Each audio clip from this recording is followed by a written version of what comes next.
Shah news में आपका इस्तकबाल है। ताज़ा तरीन खबरों के लिए देखते रहिए शाह न्यूज। హృదయపూర్వక ధన్యవాదాలు తెలియజేసుకుంటున్నాను।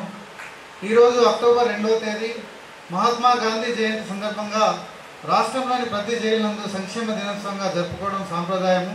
పూజ్య బాపూజీని స్మరించుకోవడం ప్రతి ఒక్క భారత పౌరుని కర్తవ్యం। స్వతంత్ర పోరాట సమయంలో బాపూజీ ఎన్నోసార్లు జైలుకు వెళ్ళడం జరిగింది। జైలులోని స్థితిగతులను అర్థం చేసుకుని జైలులో సౌకర్యాలను మెరుగుపరచడానికి ఎంతో కృషి చేశారు। గాంధీ గారు నేరాన్ని ద్వేషించు నేరస్తుని కాదు అనే వాక్యాన్ని పదే పదే చెప్పేవారు। జైళ్లలో అనేక సంస్కరణలు తీసుకురావడానికి కృషి చేశారు। అక్టోబర్ 2 సందర్భంగా మనం ఈ ప్రోగ్రాం ఏర్పాటు చేసుకున్నందుకు గాంధీ జయంతి సందర్భంగా దసరా సందర్భంగా అందరికీ కూడా శుభాకాంక్షలు। గాంధీ గారు సంస్కరణ చేశారని చెప్పేసి ఇంత ఎంతగా చెప్పారు కదా, తరిమి కొట్టాడు ఆయన, ఆయుధం ఎత్తకుండా దేశం నుంచి వెళ్ళిపోయేటట్టు చేశారు। మరి ఎంత గట్టి మార్గం అనేది మీరు ఆలోచించాలి। అహింస అనేది ఎంత పవర్ఫుల్ అనేది మీరు ఆలోచించుకోవాలి ఒకసారి। మరి అలాంటి మహాత్ముడు పుట్టిన దేశంలో మనం అందరం ఉంటున్నాం, మన మీద కూడా ఆ బాధ్యత ఉంది। అహింస శాంతి మార్గంగా నడిచే బాధ్యత మనందరి మీద ఉంది। వాళ్ళు ప్రభుత్వమైనా కానీ ఇటు న్యాయ వ్యవస్థకైనా చేస్తున్న ఎందుకంటే మీలో రిఫార్మ్ రావాలి, మార్పు రావాలి। ఇక్కడ ఉన్నప్పుడు మీరు ఏం చేయాలి? గాంధీ గారు ఎట్లయితే శాంతి మార్గము అహింసను పాటించారో అది ఆ స్ఫూర్తితో ఆ మార్పుతో మీరు బయటకు వెళ్ళాలి। బయటకు వెళ్ళి సమాజంలో గౌరవంగా ఫ్యామిలీస్తో హ్యాపీగా గడపాలని కోరుకుంటున్నాను।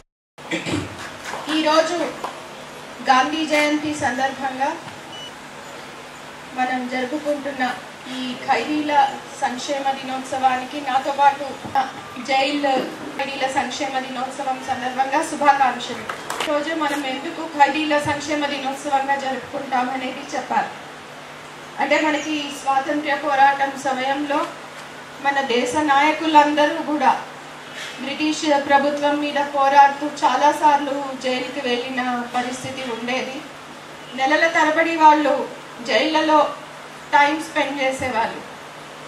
అప్పుడు ఆ సమయాన్ని సద్వినియోగం చేసుకొని వారి నాలెడ్జ్ని పెంపొందించుకోవడం కానీ మిగతా స్కిల్స్ని నైపుణ్యాలని పెంపొందించుకోవడంతో పాటుగా ముఖ్యంగా మన మహాత్మా గాంధీ గారు జైల్లో ఉన్న ఖైదీల పరిస్థితులు ఎలా ఉన్నాయి అనేది గమనించి ఖైదీల పరిస్థితుల్ని ఎలా మెరుగుపరచాలి అనే దానికి సూచనలు చేయడం జరిగింది।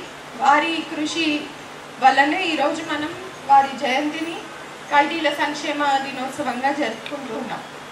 అది కాకుండా మీలో యువత కూడా చాలామంది ఉన్నారు, చిన్న వయసులోనే వచ్చి ఇక్కడ ఉన్న వాళ్ళు ఉన్నారు। చదువు కంటిన్యూ చేసుకుంటే బయటికి వెళ్ళాక మీరు ఏదో ఒక డిగ్రీలు చేతిలో పెట్టుకుంటే ఏదో ఒకటి పని దొరకకుండా